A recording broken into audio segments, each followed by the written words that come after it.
Hey guys, welcome back to another video. I know that it's been a while since I've produced a video for you guys. I've been so busy. I took a break, then I went on vacation for a couple of days. We came back, had to move right after coming back, and then it's been so many just stressful and tiring days of moving. As you can see, I'm not really set up. I'm eventually going to convert this into a nice recording space, but I still have to figure it out. But I just couldn't wait to start making videos for you guys again. So I was like, you know what, there's no time like the present. I'm just gonna start recording, even though the space is not like completely ideal. So I hope that you guys like this video. I'm going to be doing a Euros preview prediction for the semi-finals because, you know, I had created this prediction video. I had France going up against Portugal in the final, and both of those teams have been knocked out quite early on in the competition. So I wanted to look at the teams that are playing in the semi-finals and make my prediction for who's going to feature in the finals. First, let's take a look at the Italy versus Spain game. I'm really excited for this game. You guys know that I'm really rooting for Spain. My husband's Spanish. We live in Madrid, so the atmosphere has been really cool. We'll probably go somewhere to watch this game, and I feel like it's really interesting because these two teams have a lot of history between each other as well. Typically, Spain has been more dominant, but Italy has been looking really dominant the entire Euro campaign. I was gonna say the season, and that doesn't make sense.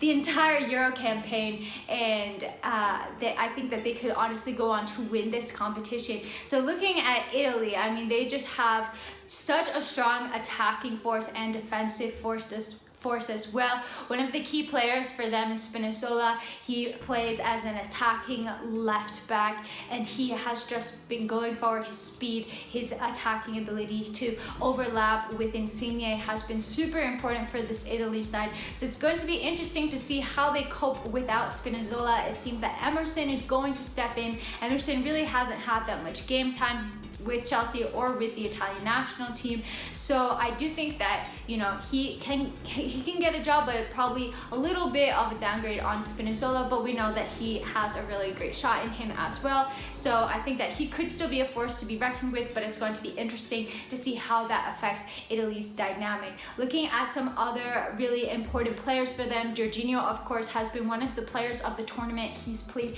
extremely well for this Italian side, and he really is the heart of this Italy side. He tackles, he makes interceptions, he really recycles the ball, he looks where he can move it forward, and he's like the heartbeat that keeps the metronome of Italy going. I think that Verratti has also been extremely good for them as well. He really is their creative playmaker in this side, and overall they have just looked so strong. They really have not conceded many goals, just one goal that was a penalty against Belgium and one goal in extra time against Austria. So they really are going to be difficult to break down, and they've been scoring a lot of goals. Taking a look at Spain, it's been kind of like a weird Euro campaign for Spain. It's been very up and down. Going into this tournament, I wasn't sure how Spain would fare, and it's kind of been the consensus that this is a very young side, and it reminds me a lot of Chelsea, to be honest, because it's a young side that creates a lot of chances. Sometimes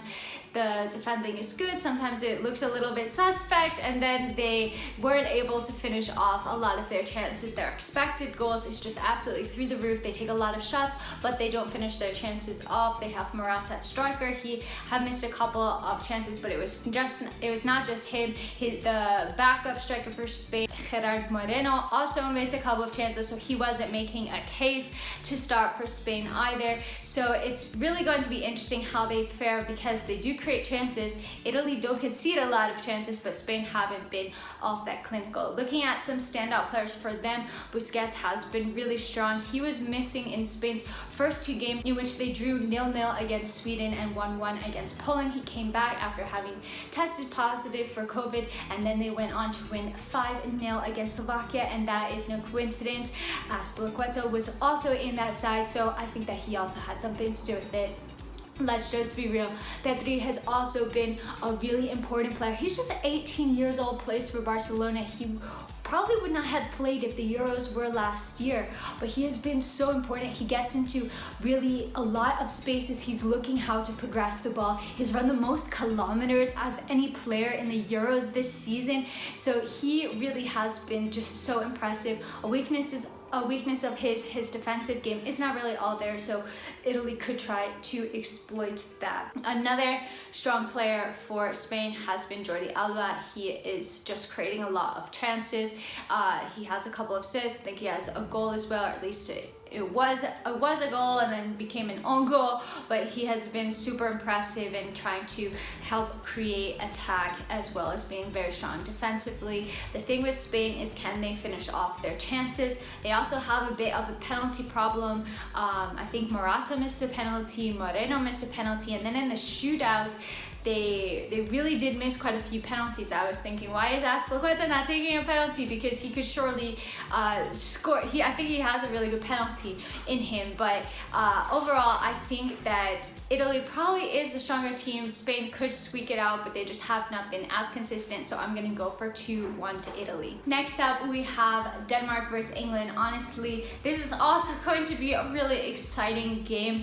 Denmark, I had them marked as the dark horse of the competition, and then when everything happened, I was really rooting for them to go through, and they have just proven to be so strong and resilient, and I feel like their heart and spirit really means a lot. So taking a look at this Denmark side, only Italy and Spain have had more shots on goal than Denmark. They also have the most aerial, just one at 28. England has 16, for example, so they have really strong, tall players, so they are a threat aerially, defensively, and attacking wise as well. Looking at some standout players for them, Joao Mali has been one of the best players of the competition. He has 2 goals and 1 assist. He's really attacking minded left back.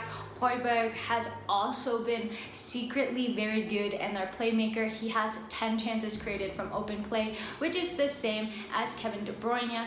And Christensen, I feel like, has had a really strong tournament. We're really starting to see him come into his own. He's playing in a center back 3, but he also is playing as a defensive midfielder that kind of sits back and protects the defense as well, so they can kind of alternate between back 3 and back 4. And I've been really impressed with the mentality that Christensen has developed and the player that he is becoming. Looking at England, I feel like England have more talented players.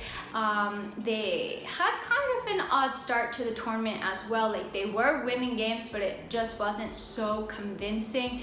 Southgate has been criticized for playing too defensively, but overall he's getting results, and results are what matter in this competition. They scored 4 goals against the Ukraine in the quarterfinals. Harry Kane is finally getting off the mark. He has 3 goals. Raheem also has 3 goals and 1 assist to his name. So they really are starting to score the goals, and they have not conceded any goals in this competition so far. So that back line is very strong.